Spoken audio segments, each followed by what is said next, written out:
ikú pejò ó poró, ikú pàgàdàǹgbò tó ń ti wú ẹ̀, ikú pọ̀kín arẹwà lọ láàrin ẹyẹ. Ẹyẹ wo òun ló tún lè ṣe bí ọ̀kín? Ẹni bá mẹyẹ tó tún lè gbẹ́dọ́ bí àkókò kó wí ni.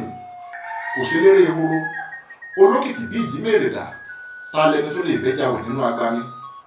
Ibo la tó ti fẹ́ rẹ́ni tó mà nípa àṣà àti ṣe bí ọmọ Ìbírónkẹ́ ẹ wá wí fún mi. Òkúta bíi kán kò sí mọ́, kò sí irú iyọ̀ léèpẹ̀, okùn mìíràn ò tún sí nígbó mọ́ bá a bá ti mú kànáńjágbọ́n tá a tún má gba. Ẹja ńlá lọ níbú ìbú pa lọ́lọ́, àrọ̀ gidigba ó ṣe bẹ́ẹ̀ ó lọ lálẹ́ odò, odò ń ṣọ̀fọ̀. Ìrìn lákàtàbú ti ṣubú kò lè dìde mọ́, àjànàkú ó ti sùn bí òkè.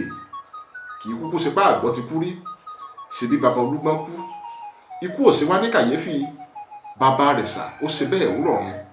Ikú ló pa baba tó bí irú wa lọ́mọ. Lamidi Adeyemi Atanda kò kúkú lóhùn